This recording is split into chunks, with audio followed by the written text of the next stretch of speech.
we wait for Chris to join us?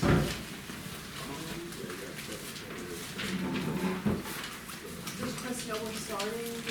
Yeah, it'll be great. You want to give some food? Yeah, tell me.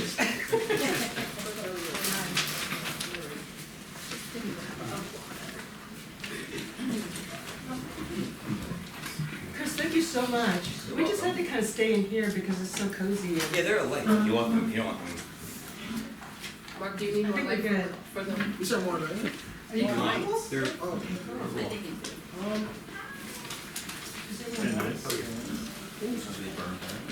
they're probably good out. All right, I'm gonna try to read my notes because I have to rely on them today. It's gonna be a good meeting, but we're gonna try to get through it as quickly as possible. So, good afternoon, everyone. My name is Jackie Chang. I am the chair of the New York City Youth Board. Welcome. So, this is the NYC Youth Board Workforce Development Board Youth Committee End of the Year meeting. I would like to start off by saying that we had a really productive year.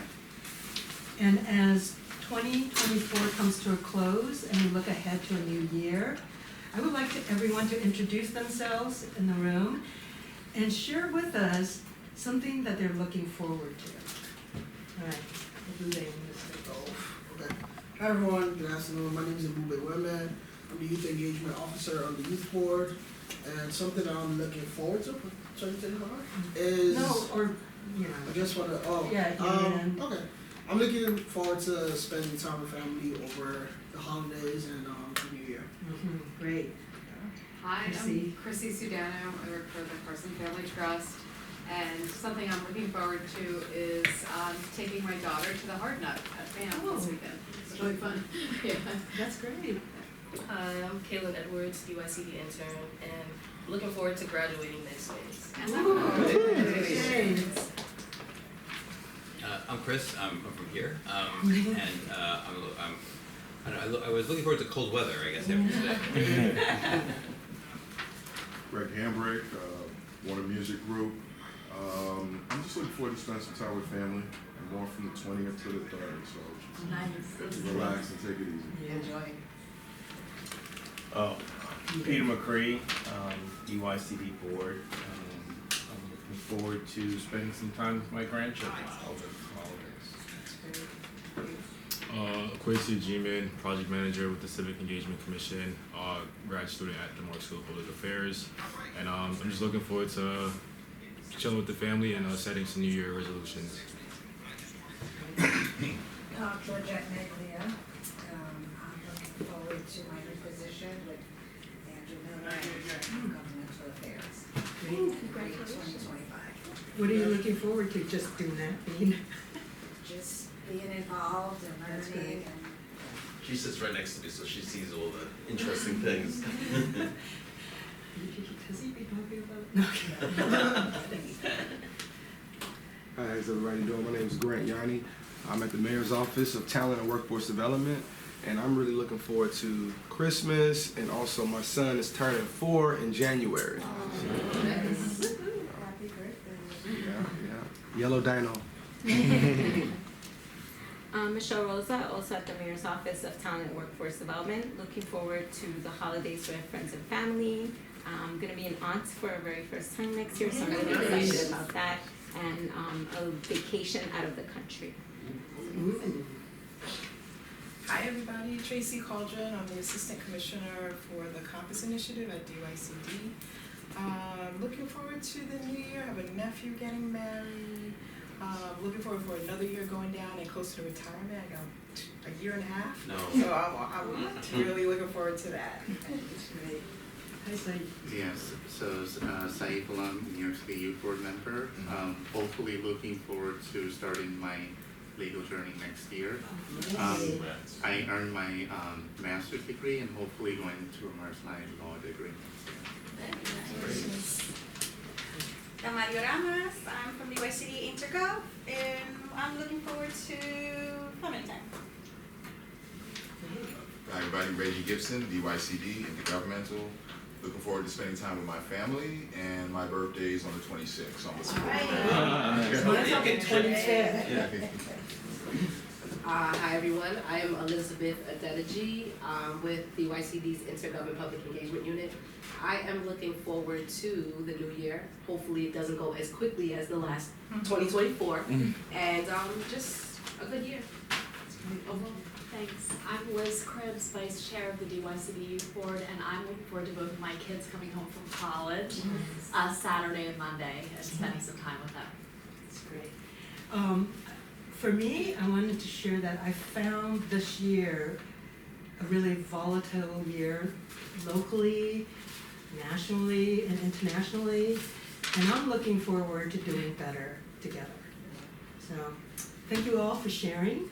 All right, I want to thank Kaylin for being such a great intern from NYU, and congratulations, you're graduating. You've been really great working with the executive board and working with Eduardo Lavoy, who is the special advisor to the board from DYCD, and just be really focused. I hope the experience was great for you. It's been a pleasure. That's great, thank you. And also for Chris, for hosting us today. This is such a great place. Thank you so much for sharing your resources. All right, so that said, I want to say how great it also is to be in Midtown Manhattan during this time. It's a really special place to be during the holiday season in our city. So I want to invite everyone to a little after-meeting gathering, very informal, very nearby, and let's have a toast and cheer in the new year and the work that we've done together this year. So that would be after the meeting. And we have flyers for where it is. We'll share that later. So, as I said, there's much to celebrate. All the work that we did in 2024. We established subcommittees. We advanced the development of youth engagement, emotional materials, and we lent our experiences and shared our expertise and resources. It was really nice in September to see a lot of board members at Lincoln Center, and we had a really amazing meeting, as well as an after meeting refreshment hour. I'm glad we came up with that. That's what the executive committee does. And an evening show, courtesy of Jordana Lee. So thank you, Elizabeth and Jordana. So here right now. So moving on. So a year ago, when I became chairperson for the board, I had one area of commitment that I really wanted us to focus on, and that's membership engagement and partnering with the with the Department of Youth and Community Development to support and enhance youth services. So we established two subcommittees, one for youth workforce development and the other community coalition. We met monthly with DYCD staff to better appreciate the program content and to explore areas of possible enhancement. Thank you, members, Raymond Singleton, Reggie Miller, Saeed Alam, Chrissy Sudano, and the various DYCD programs and leadership teams that we met with to develop recommendations for the department to consider. We'll be voting on the final recommendations later during the meeting. The recommendations were highlighted at our last meeting, and the reworked recommendations have been circulated to the membership prior to our meeting today. All right. Wow, almost done with page 2. The board membership also committed their resources and areas of expertise throughout the year, hosting SYEP, Summer Youth Employment Program, at youth at their workplaces, and as well as DYCD events like Step It Up dance competition at the Lincoln Center, and board meetings like this, as we're having today. Members also offer to read requests for proposals, conduct workshops, and a special thanks to Ana Garcia Reyes for making her team at Hostas College available for college readiness workshops. Thank you, Ana. The board also welcomed the first ever youth engagement officer. Hi. You can introduce yourself again. Oh, hi, Ube. Ube. Yeah. Well, thanks for the board for appointing me as the youth engagement officer. I remember coming, I've shared this story before, but definitely joining the youth board a few years ago was a way to advocate for young people to be a part of the youth board.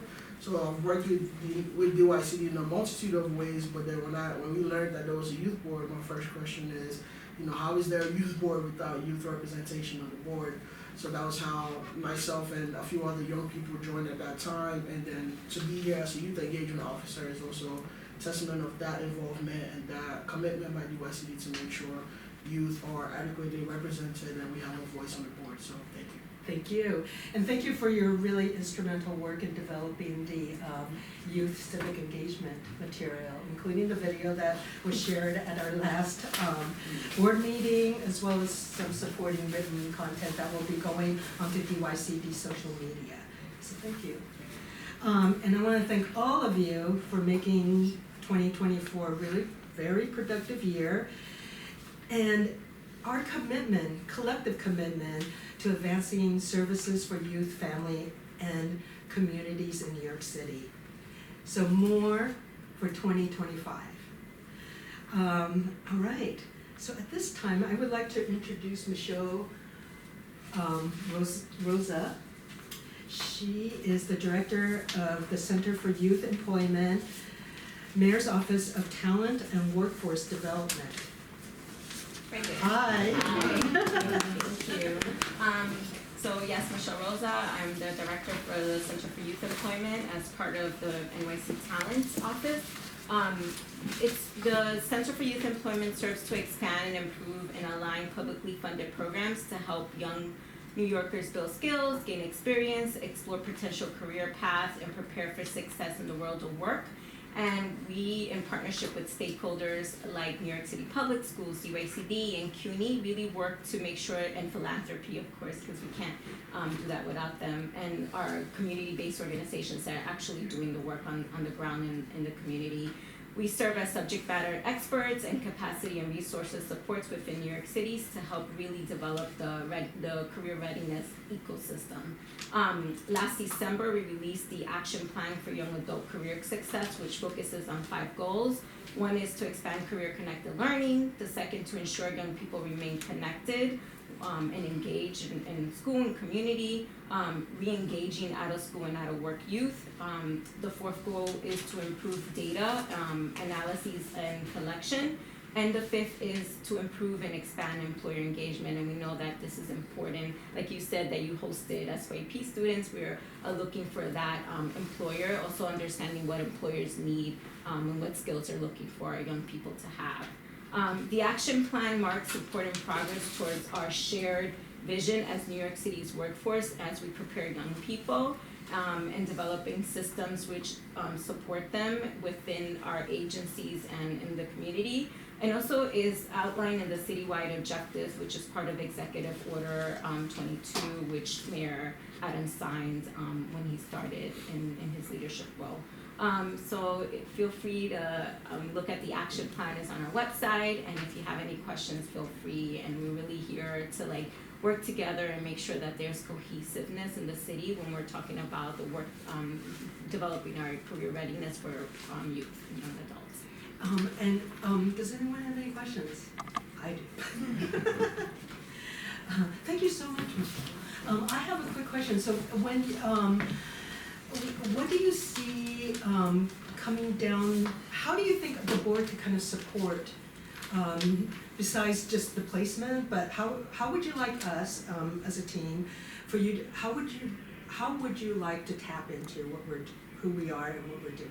Is what I'm just. Yeah, I feel like there's synergy there, like, and also understanding like how all the different components from each of the youth serving agencies work together so that it makes sense for, like, just like we're talking about it for a young person when they're going from whether they're going to a DYCD funded program, they're in New York City public schools, and then they might decide to go to CUNY, or they might decide that that's not for them and they want to go straight to the workforce.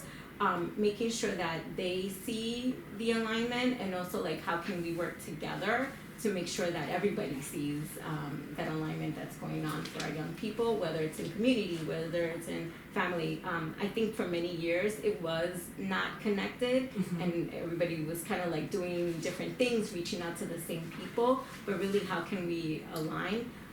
And also I do think there's room to grow when it comes to employer engagement, to have an understanding of what are the different ways that employers can help support. It's not just hosting, it could be career exposure or a visit, or coming together and saying this is what industry needs, or this is not what industry needs, like being that advisor for us as well in different industries. So there's many ways to Yeah, because one of the things that our subcommittee looked at for youth employment was the trends, employment trends, and it would be really wonderful, I think, for our board to learn a little more about the data you're collecting, as you're saying, and also for us to be much more aware of the kind of trends so that we can support through DYCD programming those pathways to kind of, uplift them. That would be wonderful, I think, for us. Right, and we have analysis, like there's data analysis of like types of jobs and like what skills, soft skills, hard skills that are needed for those opportunities. Yeah, if you could share that with us, that would be wonderful. I would look at Eduardo at this moment, but he's not here. So can you, that's great, thank you, Caitlin. And we also have our Jobs NYC hiring hall tomorrow. Oh. And that's going to be in Harlem at the Polo Grounds. So, I mean, it's another good opportunity. Maybe for the future, if you guys would like to come by, like we have employer tables, we have resource tables.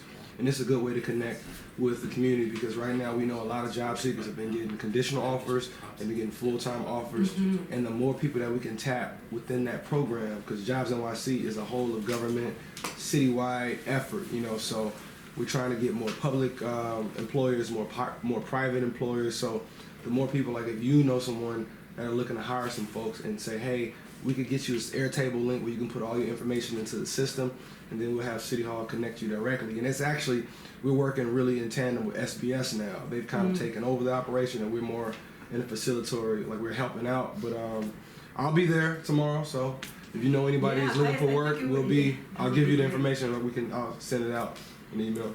Thank you so much. For sure. That's perfect.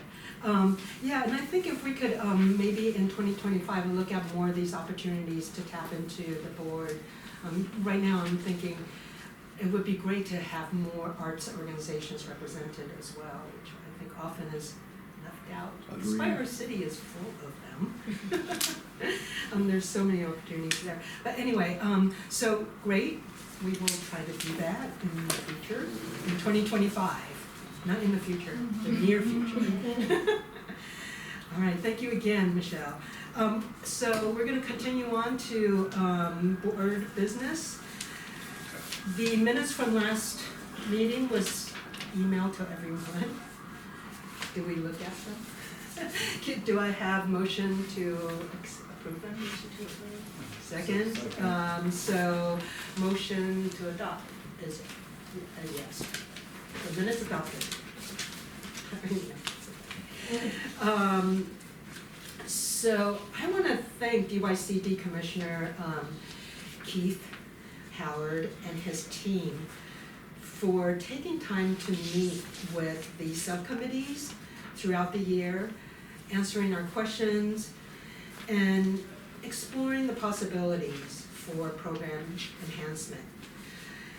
So the Youth Workforce Development Subcommittee examined how programs can further provide youth for sustaining employment, identifying career opportunities, and future employment trends. The Youth Provider Community Coalition Subcommittee looked at areas where community-based organizations might need more support, such as identifying additional funding streams, leveraging community partnerships, and accessing technical support to build capacity and strengthen communities.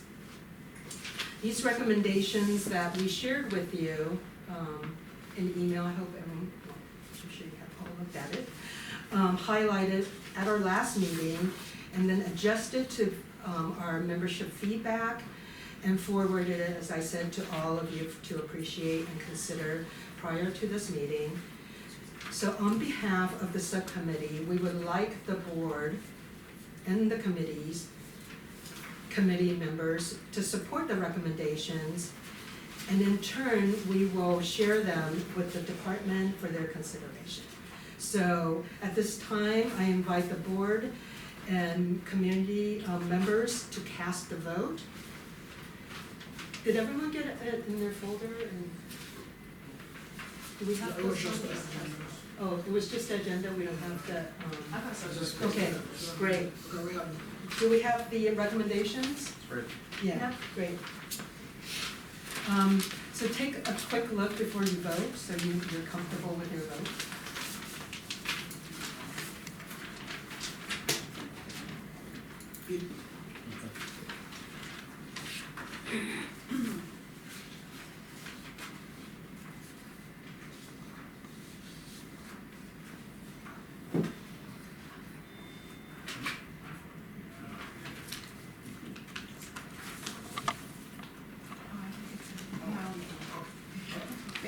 You still looking if you want. Okay. All right, are we ready to vote? So all in favor of, all in favor of accepting all recommendations as structured, please raise your hand. It's 1, 2, 3, 4, 5, 6, 7, 8. All opposed? No opposing. Okay, so it is approved.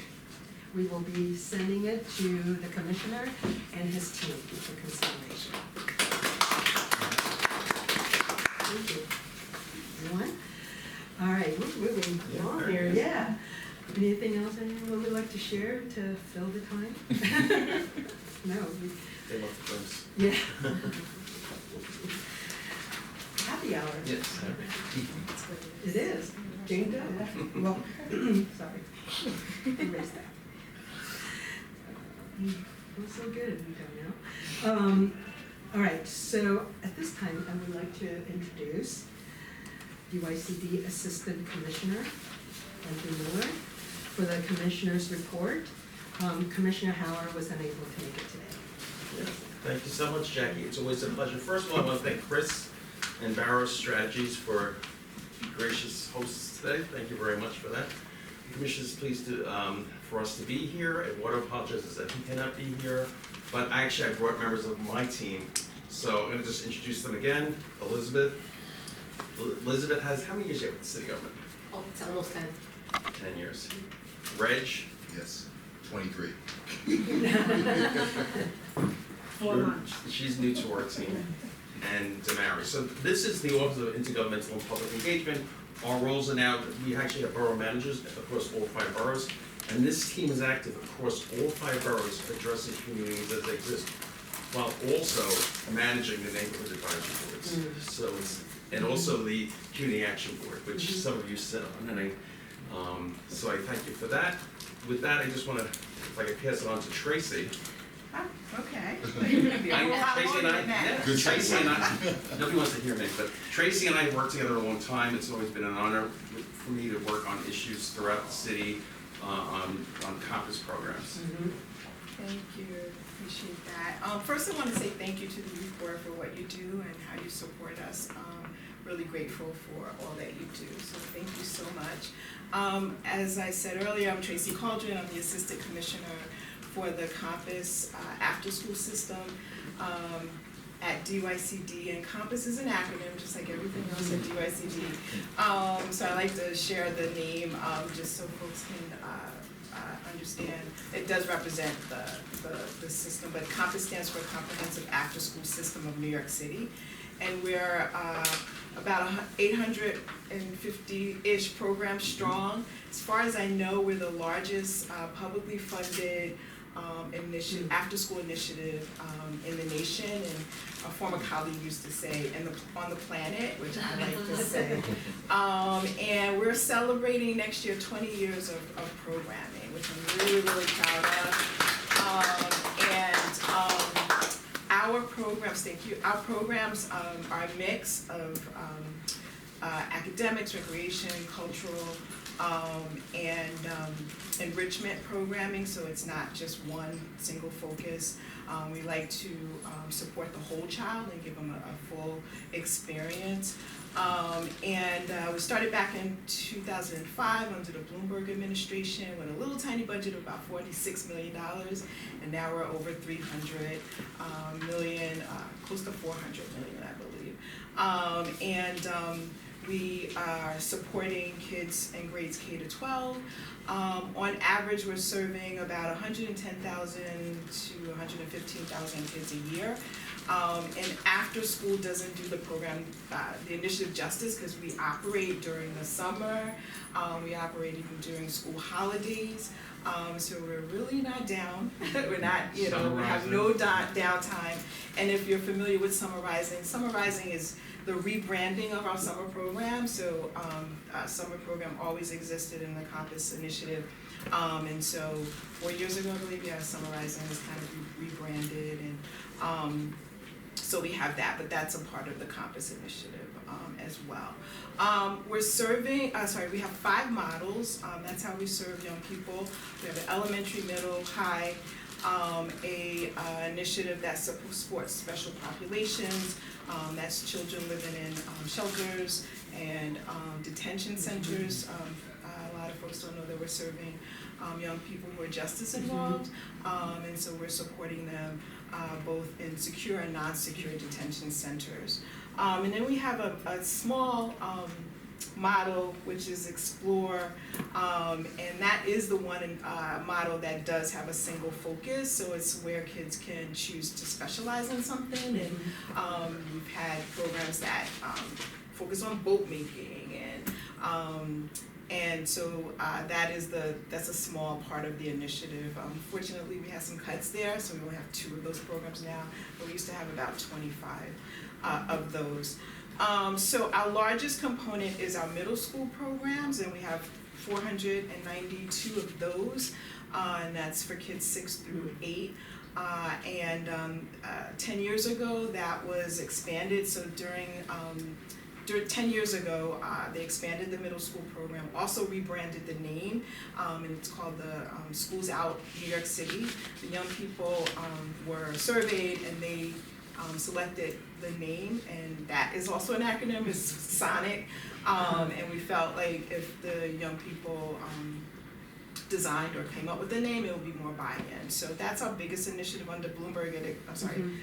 De Blasio expanded to, we were almost virtually in every middle school. And then our high school program is about 25, and our elementary programs are about 340 programs or so. Most of our programs are in school buildings, but we have programs in community centers, libraries, storefronts, I mentioned the detention centers. So we're in a lot of different facilities. So we meet kids where they are and try to be in every neighborhood. But again, most of our programs are schools, so we in school buildings, so we leverage the city's public spaces. But we also are in private schools as well, and charter schools. Yeah. Let's see. We work with about 160-ish providers, and they provide the programming, and we have a lot of partners in this work. Our biggest partner is the Department of Education, and we have programs in NYCHA facilities and parks facilities. Our ACS, we work with ACS with our detention center programs and our shelter-based programs with the Department of Homeless Shelters, New York City Public Libraries, the CUNY system. We get a lot of staff from our CUNY partners. We just had a meeting with them this morning. And one of our external partners is the Girl Scouts. We have an initiative with the Girl Scouts, and we have a lot of troops within our programs. I had a little slideshow of pictures, but that's okay. I did want to show you some cute little kids, but I want to open it up for any questions that you might have about the Compass programs at this time. You know, I'm curious about if you could share with us some of what you think might be challenges or areas that may need a little more focus in 2025. Yeah, I mean, with growth comes growing pains, Yeah. and as I mentioned, we support about 197 community-based organizations provide these services. And what I've seen over the years is their infrastructure hasn't developed to support all the programs that they have had. So when we first started, we had about 500 programs. Now we're close to 900. So that's a lot of growth. And nonprofits, we've seen that they need a lot of support with their infrastructure and how they support that, building that system to support the many programs that they have, because most of them have doubled in size, if not tripled in size because of our expansion. And that's just Compass, they are the same agencies, have SYP and all the other initiatives that we have. And so that's where we've seen it, where, the stretch on the infrastructure. And so all you business people, if you want to lend expertise to our nonprofits around, building infrastructure, I think that is where I see the need. We've also struggled with staffing programs because it actually started to change pre-COVID. We saw agencies struggle with hiring and maintaining staff.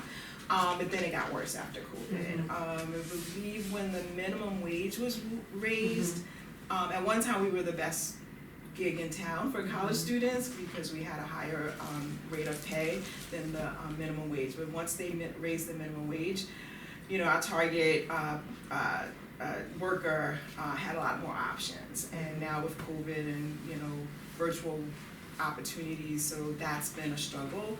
And so one of the things that, and was talking to CUNY about this morning, was like, how do we raise the profile of the youth development career path? Because it is a career path. We see a lot of staff who worked as a group leader or a specialist become program directors. So there is a career opportunity. I once run programs, and my first job was a summer camp summer camp counselor. So there is a career path. There are a lot of hurdles to work in a youth program. You have to get cleared. You have to have a physical, but then you can go to McDonald's for the same rate and just work the same day, right? So we've seen that become a barrier with recruiting staff. So we definitely need some work on raising that profile. This is a good place if you're a college student to get some real good work experience in a lot of different areas. I mean, our agencies are businesses and they have all kinds of roles. It's just not the staffing on the ground. We've seen the agency struggle at the central level with also recruiting staff. So yeah, those are the two big challenges, I think. One of our recommendations was to kind of also look at supporting the infrastructure by partnering more locally for activities programming. So instead of trying to get an activity specialist in dance, maybe subcontracting out to a dance company that's already within the community to not have to, as a staff member, what is it? Yeah, and That they was do one. have, they do subcontract. Yeah, I know they do. Budget is an issue, like you can't do Yeah. too many subcontractors. Yeah. But I think it's about like the recruiting, how are they promoting themselves, and how are they creating a good, career pathway for the folks that they do hire, so there's not as much turnover. Professionalism, right. Is the problem, so we do see a lot of turnover as well. Yeah, that's great. Let us know as a board how we can help with kind of like, cause we all come from really different backgrounds and, business backgrounds. I'm looking at you, Peter. Who can help you? in how to kind of scale up. Sure, In a meaningful definitely. way, so, let us know. Will do. All right, thank you so much, You're Tracy. welcome. Really appreciate that. And we're really, on behalf of the board, looking forward to the commissioner's presence He in will be, yes. future meetings. He's a busy person. Yes, I know, it's a busy time, right? But, Thank we're just glad that most of my team is here. Yeah. So you'll be seeing them all often. That's great. All right, so, we're just, yeah, I'm jamming. So, I'm gonna bring this to a close. Thank you all again for your support and work throughout the year. Our next meeting is March 2025. And thank you again, Chris, for hosting today. It's really wonderful. What a treat, I know. Let's hang out a little bit and eat up the food. And then let's head on out to the after gathering nearby. So, happy holidays, everyone. And I want them to adjourn the meeting. Do I have a motion to adjourn? Thank you. Second? Thank you, Elizabeth. Our meeting's adjourned. Thank you all. The minutes. Did you do the minutes? Yeah. Thank you. Oh, I did the app. Everything will be on 10%. See, this is why you're being a team, because nobody's